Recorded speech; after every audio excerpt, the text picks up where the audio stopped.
Okay, like I'm back in, cause I'm not able to do, um, when people be smoking outside, next to me. I just don't. So alright, I'll start from the beginning. My story has power, more power than I ever knew. Why or who would buy into my narrative without the slightest dig? Knees shaking to share my story. There's a stigma with men sharing their victim stories. Lost in mental abuse, I need a tour guide to navigate narcissism. I nearly died inside as I ruminated fire. From my earlobes, I grew frustrated. How could a mentor devalue my manhood? How did a mentor got me questioning my own manhood? Faith hanging by a thread. I am on the mend. My desire to give up on my story before I even speak. I have more class, no audio tape leak. If my story is meant to heal another, why did I let it die in me? If my story is meant to save another, why did I let it die in me? Well, was I selfish by keeping my story to myself? There's a stigma around men sharing their mental health. There's a stigma around men's masculinity. It's my responsibility to embrace my story with open arms. My story allows others to fight for a higher cause. God has an intention for everyone. My story has a voice. If I choose to mute it, that was my choice. I have overcome, realized the hope that God placed back into my eyes. The same hope that stopped me from committing suicide. The same hope that disconnected your watered lies. The same hope that made me cut ties with the abuser, 'cause I am a producer of the story that I now orchestrate to show others embrace their stories deep within, regardless of the trial. Life's not so dim. Darkness has no place here. Only a stepping stone to how we got there. God. Oh, Lord. Darkness has no place here. Only a stepping stone to how I got here. God never grants me a spirit of fear. My story belongs here. I'm done running from my story. My story is used for God's glory. I'm done running from my story. That was the old me. I thank you for molding a new mantra in my life. It's okay to live in strife and use it for healing tonight. I thank you for mental abuse. It gave others a voice I never knew it could do. Gosh. I'm sorry. Lord, this poem is deep. The reason why this poem is so profound and deep, for me is because for so long, my story, especially the mental abuse story that I had, it was a story that, not like a made up story, but it was a real actual story that happened. And me going through mental abuse, I realized that, one, I was ashamed because I didn't think people would believe me. And the second thing, the whole stigma, men can't get help, men supposed to be strong and things like that. So in my head, I was internalizing what it meant to be a quote unquote real man, if that meant just hiding my stuff that I was going through in the closet, so to speak, and not speaking about the things that I wanted to speak about in regards to what I was going through. And I realized that now it's like my story has a voice, my story has power. And I always tell people, in the sense of like, you know, don't die with your story, because at the end of the day, it's like, it may not be nothing for, it may be hard to say it and be bold enough to say what you're going through. However, just by saying it, it sets you free. At least in my opinion, it set me free. So I can't speak for other people, but when I was able to share some of the things that were going on with people that were in my community, I was able to find solace in the fact that I wasn't alone in my struggles. There was someone who I was going through mental abuse with. She was ended up going through the same things in a certain way as well, and in a sense, it felt like I wasn't the only one going through it. So in the time, it was not saying that I'm happy that it happened, to find to have someone to like have someone in a sense like close that had to happen. And of course, I don't wish that for no one, but I was in a sense glad that I had someone that recognized that this was a real thing, situation, and this was a real valid experience, and they were able to have empathy for and sympathize with what I was going through at the time, because of what I went through at the time, because of the fact that they were going through it with the same person. So for me, I felt like that person was able to hold more space for what I was going through than if it was someone who didn't really know the ins and out of mental abuse. It would be like I'm talking to like a wall in a sense. Um, because like you could tell someone something, they may or not they may or may not get it unless they experience it from, you know, either childhood or adulthood or teen, in their teens. But for me, I had someone there to hold space for me that actually lived it out. So, in real time, so having her around was very, an integral part to my healing journey. I say in this poem about how I was, she was saying, that I need to grow up here and things like that. And, I feel like some of these comments that were made, really had me questioning, that, by me, wanting to confide in someone else for space meant me being less of a man, or so, excuse me. Um, so, um, so for me, I've struggled with, the whole sentiment of believing what, believing in that. And also I feel like my story has power.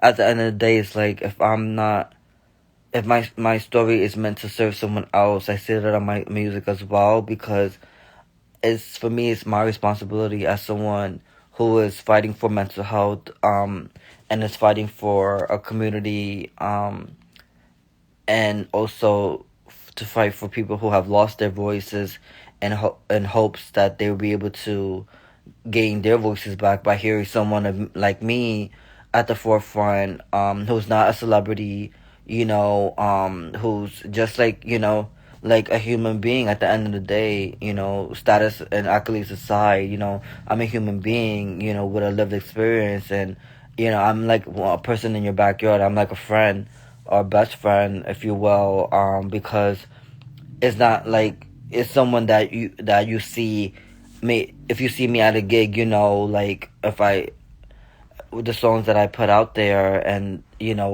my all my stories and my music, and I'm speaking about how my story is so important to tell, because the reason why is because it's helping someone else be able to tell their story and able to thrive and live in their story, and hold, and actually hold it with higher regard. Right? My book is so important, this poem, because it allows me to realize my potential, um and all the things that I went through, like suicide, um, ideation, with the self-worth journey, with things like that, I realized that um it was all important because it really showed my evolution of how, I went from a dark place to now, I'm more liberated. I'm more, I'm expressing I'm channeling my emotions through music rather than, acting on my emotions like in a violent way. I'm learning how to, just be more expressive with my in my art, and actually tell my story, and not really care what people think about what I'm saying in my music, because at the end of the day it's my experiences, and it's like I'm the only one who can really judge my music in the sense of like it's what I've lived through, so no one really could say they can't. I mean, they can have their opinion. That's fine with me because everyone has an opinion nowadays. It is what it is. I'm not knocking people if they don't like my music because everyone has their own taste. At least for me, I know when I'm putting out music, it has a story. And it's a lot of it is what I've lived through, not something that I'm pretending like I lived through this for this to gain some attention or traction. That's not something that I do. I don't stand for that. That's not for me. That's not integrous. I have a lot of integrity for and a high standard for what I put out there in the marketplace.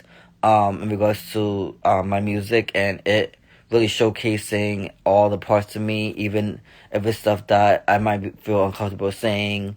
Um, it's just, and a lot of it deals with um, purpose. My story has a purpose. So, um, to empower me, empower you, and I challenge you to share your story. Your story has power. Your story has something that someone really needs to get through the other side of their traumas, of their adversities, if you will. The reason why I say that because I noticed when someone shared their story, um, I was able to see me. Like I read Steve Ryan's poetry book. I believe it's called Love. I'm forgetting the title of the book. But his poetry book. But Steve Ryan's an amazing author, slash musician. Talented in his own right. Very talented musician, and he's just around like great person. He is an author, and I was inspired by his stuff, and I'm like, wow, he told his story so profoundly and boldly, and it was just like he even shared a lot about depression as well, and I'm thinking like, wow, like if he's able to share his story so boldly, why am I shutting my story and keeping it to myself? It's like, again, at the end of the day, it's like my words are for other people. So this poem is really significant for me because it allows me to really um, focus on not only my story but also in my story.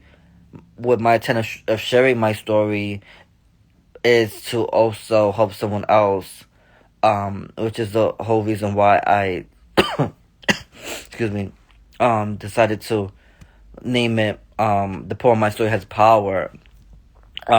Because without a story, without actually sharing my story and sharing my voice, I would never be heard. Even though if it's in a book, if I didn't put it at the book, it would never be heard. My story would never be heard. People will never be able to, in a sense, I'll say never, but they won't be able to have the ability to heal and have a different perspective on their story versus, now, by reading the poem. And that's about it. I don't want to be too long-winded with it, but there's so much layers to it. I'm just thankful that I'm now not running from my story. I'm embracing my story.